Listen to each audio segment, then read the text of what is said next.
Good morning student. Good morning sir. Good morning sir. Good कैसे morning हो sir. सब? ठीक है बढ़िया सर। सर। चलिए तो स्टार्ट करें आज की क्लास। Yes sir. चलिए आज हम अपना जो सेकंड चैप्टर चल रहा था उसी को कंटिन्यू करेंगे। एक सेकंड में शेयर स्क्रीन कर लूं। बताइए विजिबल है ये सबको? Yes sir. Yes sir. चलिए आज का छोटा सा टॉपिक हम कवर करेंगे जिसमें हमने प्लानिंग का टॉपिक स्टार्ट कर लिया था पिछली क्लास में, जिसमें हम ये देख रहे थे कि जो बेसिक प्लानिंग कर रही थी, जो हमारे इकोनॉमिक प्लानिंग हो रही थी, जो प्लानिंग कमीशन ने प्लान बनाए थे, उनका मेन फीचर्स क्या क्या थे। यानी कि शुरू में आपके जितने भी 5 ईयर प्लान आए हैं prior to the period of 1991, उनमें कुछ कॉमन फीचर्स थे। हमने वो पिछली क्लास में डिस्कस कर लिए थे। आज हम देख रहे हैं कि जो ये 5 ईयर प्लान बनाए, क्या ये सक्सेसफुल हुए या नहीं हुए। तो हम जब इनको एनालाइज करते हैं तो हमें पता चलता है कि इनके कुछ फेलियर्स भी थे लेकिन अचीवमेंट भी थे। तो आज की क्लास में हमें सिर्फ और सिर्फ वो अचीवमेंट डिस्कस करनी है। आज का हमारा टॉपिक है सक्सेस ऑफ प्लानिंग। यानी प्लानिंग जो हमने की या फिर सरकार ने जो प्लानिंग की, उससे हमारे देश की क्या क्या अचीवमेंट थी, क्या क्या फायदे हुए। फेलियर का जो टॉपिक है वो हम अगली क्लास में डिस्कस करेंगे। पहला पॉइंट है आपका इंक्रीज इन नेशनल इनकम। अगर हम अपना डाटा एनालाइज करें, जब आपके प्लान बनाने शुरू किए गए हैं 1951 से और आज के प्रेजेंट टाइम में, तो हम कुछ डाटा जब एनालाइज करते हैं तो हमें दिखता है कि नेशनल इनकम जो है उसमें रैपिड राइज आया है। यानी कि बहुत ज्यादा इंक्रीज हुई है नेशनल इनकम पहले के मुकाबले। अगर मैं आपको एक बार डायग्राम दिखाऊं ये कर्व, इसको देख के अगर आप कुछ अंदाजा लगाना चाहे तो शायद आप अंदाजा नहीं लगा पाए, क्योंकि जो ट्रेंड है वो कांस्टेंट नहीं है। आप देखिए फर्स्ट 5 ईयर प्लान जो था वो बहुत ही सक्सेसफुल हुआ था। तो हमारा जो टारगेट सेट था उससे ज्यादा अचीवमेंट हुआ था।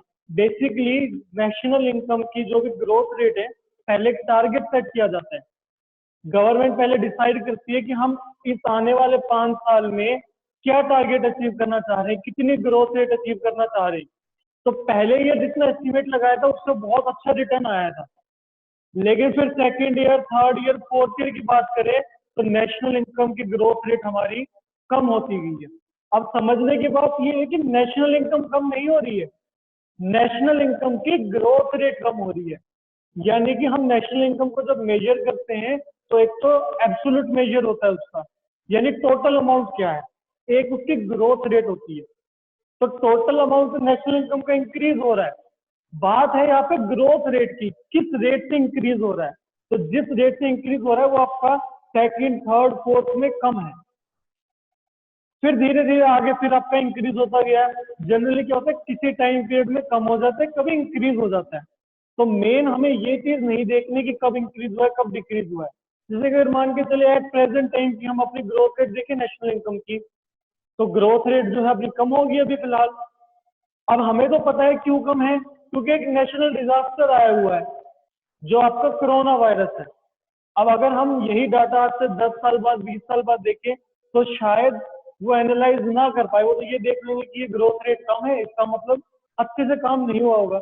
बेसिकली हमें इसमें क्या चीज देखनी है, वो ये देखनी है कि गवर्नमेंट ने जो अपने टारगेट सेट किए थे, इन एडवांस जो ऑब्जेक्टिव सेट किए थे, क्या वो ऑब्जेक्टिव फुलफिल हो पाए या नहीं।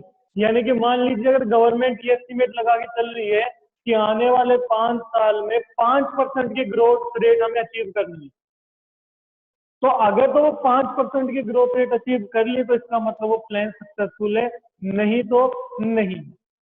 तो अगर हम अपने पहले के डाटा एनालाइज करें तो पता चलता है कि सरकार इस चीज में फेल हुई थी।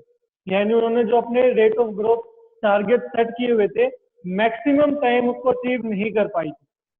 लेकिन फिर भी हम इसको अचीवमेंट में क्यों स्टडी कर रहे हैं, वो इसलिए है क्योंकि बेशक अपने टारगेट अचीव ना कर पाई हो, लेकिन फिर भी वो हमारे लिए एक अचीवमेंट थी। अचीवमेंट इसीलिए थी क्योंकि हम दोबारा से ग्रोथ और डेवलपमेंट के ट्रैक पे आ गए थे। बेशक स्लो ग्रोथ हो रही थी लेकिन ग्रोथ हो तो रही थी। जो ब्रिटिशर्स ने हमारी इकोनॉमी को बिल्कुल स्टेगनेंट कर दिया था, बिल्कुल बैकवर्ड कर दिया था, अब कम से कम कुछ ग्रोथ हो रही थी, बेशक स्लो ही हो रही हो लेकिन ग्रोथ हो रही थी। तो पहला अचीवमेंट हमारा ये था, increasing national income. Second point है आपका इंक्रीज इन पर कैपिटा इनकम। जब हमने पहला चैप्टर पढ़ा था तब आपको ध्यान हो, हमने एक पॉइंट पढ़ा था, increase in production and productivity. उसका बेसिक मतलब क्या था कि टोटल प्रोडक्शन भी इंक्रीज होना चाहिए, साथ ही साथ पर हेक्टेयर ऑफ लैंड का प्रोडक्शन भी इंक्रीज होना चाहिए, जिसे हम प्रोडक्टिविटी के नाम से जानते हैं। तो कुछ ऐसा ही कॉन्सेप्ट हम यहाँ पे पढ़ रहे हैं कि टोटल इनकम तो इंक्रीज हुई थी, साथ के साथ पर कैपिटा इनकम भी इंक्रीज हुई थी। और ऑब्वियसली बात, अगर पर कैपिटा इनकम इंक्रीज होगी तो उसकी एग्रीगेट वैल्यू ही तो टोटल इनकम कहलाती है, तो वो तो ऑटोमेटिकली इंक्रीज होगी। तो समय के साथ साथ एक चीज का एहसास हुआ, वो ये था कि पर कैपिटा इनकम बहुत ज्यादा बढ़ रही है इंडिया की। अगर हम एनालाइज करें शुरू से डाटा, तो शुरू में जब कॉलोनियल गवर्नमेंट का रूल था उस दौरान हमारी पर कैपिटा इनकम बहुत ही ना के बराबर थी, इट वॉज नॉशनल। अगर आपको याद हो, हमारी पर कैपिटा इनकम 2% से भी कम थी, हमने डाटा स्टडी किया था पहली क्लास में। फिर जब 5 ईयर प्लान शुरू किए तो शुरू में ग्रोथ बहुत स्लो थी, ब्लीक ग्रोथ का टॉपिक हम पढ़ के आए थे। लेकिन जैसे जैसे 5 ईयर प्लान मूव होते गए, पर कैपिटा इनकम आपकी बढ़ती गई है, इंक्रीज होती गई है। जैसा कि यहाँ पे इन्होंने बताया है कि 11th ईयर तक आते आते वो बहुत ही ज्यादा इंक्रीज होगी। अब एक डाटा दिया गया है जिससे आपको और अच्छे से थोड़ा सा समझ में आएगा। ये देखिए, फर्स्ट 5 ईयर प्लान था, उस दौरान 2.7% पर कैपिटा इनकम थी, लेकिन 12th 5 ईयर प्लान तक पहुंचते पहुंचते ये 5.5% तक हो चुकी थी, यानी कि बहुत ज्यादा इंप्रूवमेंट हुआ था। यहाँ पे समझने की बात यह है कि पर कैपिटा इनकम को इतनी इंपॉर्टेंस क्यों दी जा रही है। Why per capita income is regarded as a significant indicator, क्योंकि पर कैपिटा इनकम अगर बढ़ रही है किसी भी कंट्री की, तो उसका मतलब है कि लोगों के पास गुड्स एंड सर्विस की अवेलेबिलिटी बहुत ज्यादा है। बेसिकली टोटल प्रोडक्शन बहुत ज्यादा है किसी भी कंट्री का। लेकिन एक चीज ध्यान रखने की है यहाँ पे, वो ये है कि जो आपका पर कैपिटा इनकम होता है वो एक एवरेज कॉन्सेप्ट है, ना कि टोटल कॉन्सेप्ट। हम पर कैपिटा इनकम कैसे निकालते हैं? Total income divide by population. अब उसमें ये बताता है पर कैपिटा इनकम कि औसतन एक व्यक्ति कितनी कमाई कर रहा है। इसका मतलब ये बिल्कुल भी नहीं है कि हर व्यक्ति की कमाई उतनी ही है। यानी कि मान लीजिए अगर हमारी कंट्री की पर कैपिटा इनकम 1000 आ जाए, तो इसका मतलब ये नहीं कि हमारे कंट्री का हर इंडिविजुअल 1000 रुपए कमा रहा है। उसका मतलब है कि औसतन हर व्यक्ति 1000 रुपए कमा रहा है। It is an average concept. तो ये जरूरी नहीं है कि पर कैपिटा इनकम बढ़ रही है तो इसका मतलब कंट्री के हर एक इंडिविजुअल का स्टैंडर्ड ऑफ लिविंग भी बढ़ रहा है। ठीक है, ये चीज ध्यान रखने की है। थर्ड पॉइंट है हमारा rise in saving and investment. पिछली क्लास में हमने देखा था कि गवर्नमेंट बहुत ज्यादा फोकस कर रही थी सेविंग एंड इन्वेस्टमेंट की हैबिट्स को इंकलकेट करने के लिए लोगों में, कि लोगों में एक हैबिट आए कि वो पैसा सेव करे और इन्वेस्ट करे। क्यों? क्योंकि saving and investment are the major economic drivers of the economy. Economy में बहुत ही इंपॉर्टेंट एलिमेंट होते हैं सेविंग और इन्वेस्टमेंट। ये हम मैक्रो इकोनॉमिक्स में पढ़ते आए। तो जब आपके 5 ईयर प्लान आए तो उससे जो गवर्नमेंट अचीव करना चाह रही थी वो अचीव कर पाई थी। देखिए 1950 से 51 में केवल 9.3% की इन्वेस्टमेंट थी, लेकिन उसी डाटा को जब हम 2017-18 में कंपेयर करते हैं तो ये 32.3 तक पहुंच गई, जो कि दिखाता है कि कंसिडरेबल इंक्रीज हुआ था rate of saving and investment. 4th point है institutional and technical change in agriculture. Agriculture sector में काफी चेंजेस आए थे और जो कि हमारी इकोनॉमी के लिए बहुत जरूरी थे। क्यों? क्योंकि our economy is an agrarian economy. एक ऐसी इकोनॉमी है जो एग्रीकल्चर के ऊपर बहुत ज्यादा डिपेंडेंट है। हम पिछले टॉपिक में पढ़ते आए हैं कि 3/4 of our total population was engaged in agriculture. तो जब हमारी पॉपुलेशन का इतना पोर्शन एग्रीकल्चर में इन्वॉल्व है और उससे आउटपुट उतनी नहीं हो रही, तो क्यों ना ऐसे कदम उठाए जाए जिससे एग्रीकल्चर से आउटपुट ज्यादा हो। तो सरकार कोशिश कर रही थी ऐसे कदम उठाने की। 5 ईयर प्लान में एग्रीकल्चर के ऊपर बहुत ज्यादा फोकस रहा है। जैसे कि जो हमारा सबसे पहला 5 ईयर प्लान था, उसका तो मेन ऑब्जेक्टिव ये था कि एग्रीकल्चरल प्रोडक्शन को बढ़ाना। तो बेसिकली गवर्नमेंट ने टाइम टू टाइम दो मेन चेंजेस लेके आए एग्रीकल्चर में। पहला था लैंड रिफॉर्म्स, दूसरा था टेक्नोलॉजिकल चेंजेस। लैंड रिफॉर्म्स क्या होता है? रिफॉर्म, रिफॉर्म का मतलब समझिए, फॉर्म का मतलब होता है किसी चीज को तैयार करना, रिफॉर्म का मतलब दोबारा से तैयार करना। तो लैंड से रिलेटेड जितने भी लॉज, रूल्स, रेगुलेशंस पहले बने हुए थे, उनको दोबारा से तैयार किया गया था, उसको रिफॉर्म किया था। अब वो क्या क्या रिफॉर्म्स थे वो हम डिटेल में अगले चैप्टर में पढ़ेंगे।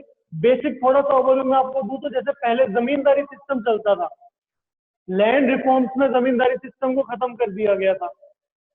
इस किस्म से और अलग अलग रिफॉर्म्स आए थे।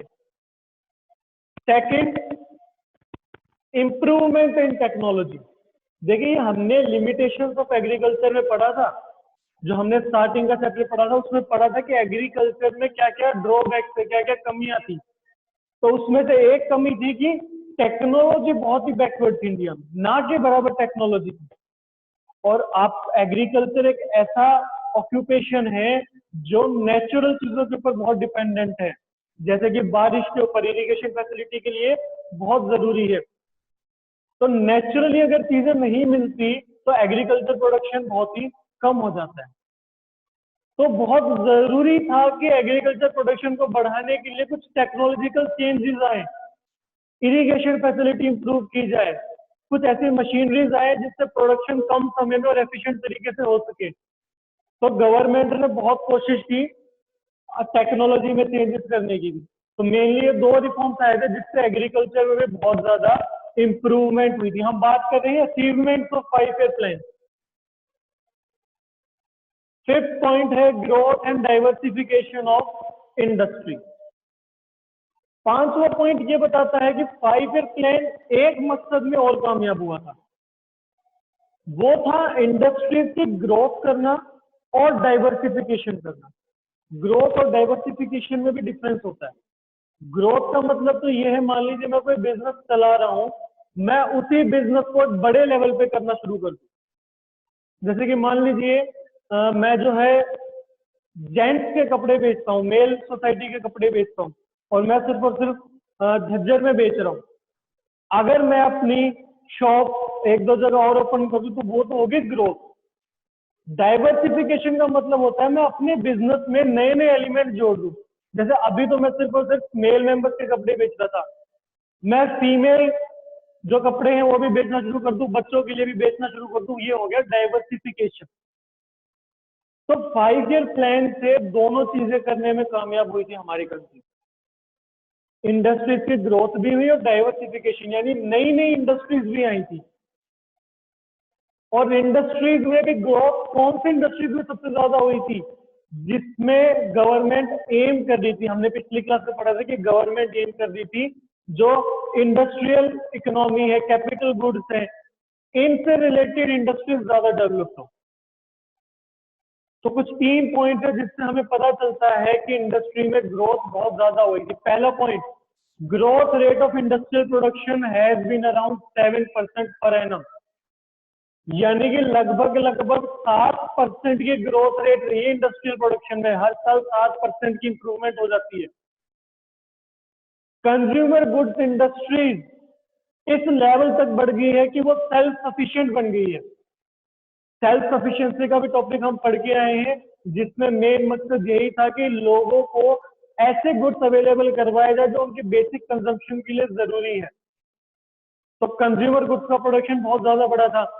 Indian economy 10th largest industrial economy है वर्ल्ड की, जो कि ये शो करता है हमने कहां से शुरुआत की थी, जब हमारे कंट्री में कैपिटल गुड्स इंडस्ट्रीज ना के बराबर थी, कुछ एक आधी कैपिटल गुड इंडस्ट्रीज थी, और आज हमारी Indian economy 10th largest economy है। इसी पॉइंट से पता चल जाता है कि कितनी ग्रोथ हुई है इंडस्ट्रियल सेक्टर में। 6 पॉइंट आपका economic structure, 7 point social infrastructure. Development अगर हम किसी कंट्री की मेजर करना चाह रहे हैं तो उसका एक इंडिकेटर होता है उस कंट्री के इंफ्रास्ट्रक्चर को देखना, क्योंकि जब किसी कंट्री की डेवलपमेंट होती है तो इंफ्रास्ट्रक्चर अपने आप ही इंप्रूव होते रहते हैं। इंफ्रास्ट्रक्चर मैं आपको बता चुका हूँ, दो टाइप के होते हैं, economic infrastructure and social infrastructure.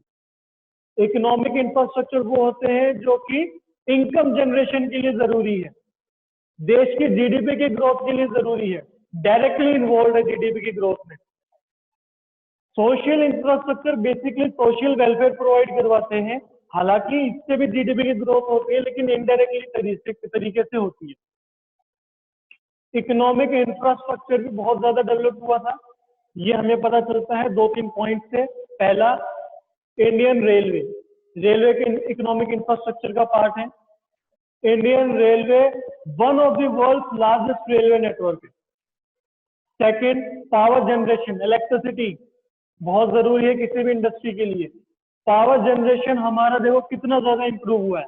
1950-51 यानी फर्स्ट 5 ईयर प्लान के दौरान इट वॉज 2300 मेगावाट, और अगर हम आज प्रेजेंट में टाइम में बात करें तो देख लो कितना इंप्रूव हो चुका है। 3,56,818 मेगावाट, मल्टीपल टाइम्स इंक्रीज हो गया है। आईटी सेक्टर, हमारी कंट्री मेनली आईटी सेक्टर के लिए जानी जाती है। जो बीपीओ होते हैं, बिजनेस प्रोसेसिंग आउटसोर्सिंग, इंडिया उसमें नंबर 1 है। ये सब आपका इकोनॉमिक इंफ्रास्ट्रक्चर का पार्ट है। सोशल इंफ्रास्ट्रक्चर, सोशल इंफ्रास्ट्रक्चर बहुत जरूरी है सोशल वेलफेयर के लिए। सोशल इंफ्रास्ट्रक्चर में आपके स्कूल्स आते हैं, हॉस्पिटल्स आते हैं। तो देखिए डेथ रेट जो था वो 6.3 पर 1000 तक पहुंच गया था, एज कंपेयर टू 27 पर 1000 इन 1951। इतना कम हो गया था। ये क्या इंडिकेट कर रहा है? डेथ रेट कम कब होता है? जब मेडिकल फैसिलिटी अच्छी हो जाए, स्टैंडर्ड ऑफ लिविंग इंप्रूव हो जाए लोगों का। तो मेडिकल फैसिलिटी अच्छा होने का मतलब है मेडिकल सेक्टर इंप्रूव हो रहा है, हेल्थ सेक्टर इंप्रूव हो रहा है, which is a part of social infrastructure. Average life expectancy जो कि 32 ईयर्स हम पढ़ के आए 1951 में, at present it is around 69.4 years. अब लोग पहले के मुकाबले ज्यादा क्यों जिंदा रह पा रहे हैं? क्योंकि हेल्थ फैसिलिटी ज्यादा है, मेडिकल सेक्टर बहुत अच्छा है। अगर हम एजुकेशन की बात करें तो एजुकेशन में हमने पढ़ा था कि 16% केवल लिटरेसी रेट थी उस दौरान, और अगर आज आप कंपेयर करेंगे तो मोर देन 60%। कितना ज्यादा इंप्रूवमेंट हुआ है? इसका मतलब हेल्थ सेक्टर और एजुकेशन सेक्टर दोनों ही इंप्रूव हुए हैं। तो हम कह सकते हैं कि सोशल इंफ्रास्ट्रक्चर में भी ग्रोथ बहुत ज्यादा हुई है। 8 पॉइंट एम्प्लॉयमेंट का है। एम्प्लॉयमेंट एक बहुत ही इंपॉर्टेंट मेन ऑब्जेक्टिव होता है किसी भी गवर्नमेंट के लिए, क्योंकि अगर लोगों तक एम्प्लॉयमेंट पहुंचा दी जाए तो बहुत सी समस्याएं अपने आप दूर हो जाती है। अगर एम्प्लॉयमेंट लोगों के पास होगी, उनके पास इनकम ज्यादा होगी, प्रोडक्शन बढ़ेगी, जीडीपी बढ़ेगी, पर कैपिटा इनकम बढ़ेगी, पॉवर्टी कम होगी, आधी से ज्यादा समस्या तो यही खत्म होगी। तो गवर्नमेंट ने बहुत से प्लान्स लेके आए हैं, लेके आते भी रहे हैं, अब आगे भी लेके आएंगे, और फिलहाल भी time to time employment opportunities लेके आते हैं, क्योंकि बहुत जरूरी है। तो बेशक हम देखें तो अनएम्प्लॉयमेंट की समस्या आज भी बहुत ज्यादा है। तो हम ये तो नहीं कह सकते कि हमारी गवर्नमेंट 100% सक्सेसफुल हो पाई है इस चीज को रोकने के लिए, बट फिर भी अचीवमेंट है ये, क्योंकि जब हम स्टार्टिंग के पॉइंट ऑफ व्यू से बात करें, जब 5 ईयर प्लान स्टार्ट हुए थे तो उसके कंपैरिजन बहुत ही ज्यादा इंप्रूवमेंट हुआ है। 9 पॉइंट लास्ट पॉइंट है हमारा इंटरनेशनल ट्रेड।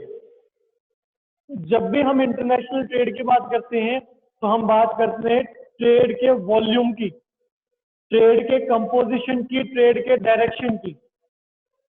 वॉल्यूम का मतलब कि कितने अमाउंट में ट्रेड हो रहा है, डायरेक्शन का मतलब किस किस कंट्री के साथ ट्रेड हो रहा है, कंपोजिशन का मतलब किस टाइप ऑफ गुड को ट्रेड किया जा रहा है। तो अगर हम कॉलोनियल पीरियड की बात करें तो हमारी वॉल्यूम तो ठीक ठाक थी ट्रेड की, लेकिन direction was only limited towards Britain. Composition सिर्फ रॉ मटेरियल आपके एक्सपोर्ट किए जाते थे और ब्रिटेन के फिनिश गुड्स इंपोर्ट किए जाते थे। 5 ईयर प्लान के बाद इसमें चेंज आया, वॉल्यूम बहुत ज्यादा बढ़ गई, यानी बहुत ज्यादा लेवल पर ट्रेड किया जाता था।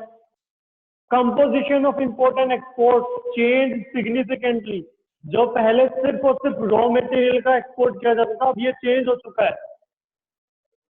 इनफैक्ट आईटी सर्विसेज में तो मेजर एक्सपोर्टर है इंडिया। उसके बाद the change in composition is significantly marked in the area of export. इसका मतलब अगर हम ब्रिटेन के पीरियड की बात करें तो उस दौरान कंपोजिशन किस टाइप का था, वो इस टाइप का था कि इंडिया इंपोर्ट ज्यादा कर रही थी फिनिश गुड्स और एक्सपोर्ट रॉ मटेरियल कर रही थी। अब ये चेंज हो गया है, अब हम कोशिश कर रहे हैं कि एक्सपोर्ट ज्यादा किए जाए, क्योंकि जब कोई कंट्री एक्सपोर्ट करेगी ज्यादा as compare to the import तो उनके पास पैसा ज्यादा आएगा। थर्ड पॉइंट है we are now exporting engineering goods. Engineering goods हम पिछले क्लास में पढ़ के आए हैं, engineering goods are of strategic significance, बहुत जरूरी होते हैं। तो पहले हम इंजीनियरिंग गुड्स के लिए दूसरे कंट्रीज के ऊपर डिपेंडेंट थे, दूसरी कंट्रीज से इंपोर्ट करते थे, और आज हम इस लेवल तक पहुंच चुके हैं कि हम एक्सपोर्ट कर रहे हैं इंजीनियरिंग गुड्स को। So it is a sign of India's industrial growth कि इंडिया के इंडस्ट्रियल सेक्टर में भी बहुत ज्यादा ग्रोथ हुई है। तो बेसिकली ये 9 अचीवमेंट्स हैं जो हमने स्टडी की है। इसके अलावा फेलियर भी बहुत ज्यादा थे, वो हम अगली क्लास में डिस्कस करेंगे। अगली क्लास में कोशिश करेंगे कि इस चैप्टर को खत्म करें। चलिए अब बताइए, क्या आज की क्लास में किसी को कोई डाउट है? अगर नहीं है तो फिर क्लास खत्म करें। सर अगली क्लास से भी 5 पॉइंट है। वर्षा आवाज कम आ रही है। सर ये कह रही हूँ अगले के 5 ही पॉइंट है, करा दो वो भी। वो अभी नहीं करवाएंगे क्योंकि एक तो मेरे पास मटेरियल भी नहीं है फिलहाल उसका, दूसरा अगर मैं वो 5 पॉइंट अभी करवा दूंगा तो अगले लेक्चर के लिए टॉपिक हमारे पास कम बचेगा। अगले लेक्चर में मैं आपको 5 पॉइंट डिस्कस करूंगा, साथ के साथ कुछ इंपॉर्टेंट फैक्ट्स है जो मैंने स्टार्टिंग के टॉपिक्स में अभी छोड़ दिए थे ताकि एंड में करवा सकूं। जैसे कि प्लानिंग कमीशन कब बना, 5 ईयर प्लान कब आया, 5 ईयर प्लानिंग कमीशन को नीति आयोग ने कब रिप्लेस किया, नीति आयोग का हेड कौन होता है, नीति आयोग के ऑब्जेक्टिव्स क्या क्या होते हैं, ये क्वेश्चंस आ सकते हैं। तो ये टॉपिक मैंने अगली क्लास के लिए बता के रखे हुए हैं, तो अगली क्लास में इसको डिस्कस कर लेंगे। अगर आज के टॉपिक में किसी को कुछ प्रॉब्लम है तो बताएं। No sir. No sir. Class में प्रेजेंट सभी है? Yes sir. चलिए तो फिर क्लास को वाइंड अप करें अब। यस ठीक है सर। ठीक है, तो अपनी अकाउंट की क्लास अटेंड करें। अभी विक्रम सर अकाउंट की तो होगी सर, बिजनेस की है ना, बिजनेस की क्लास लेंगे विक्रम सर, वो अटेंड करें। चलिए आज का लेक्चर यही खत्म करते हैं। Thank you for joining.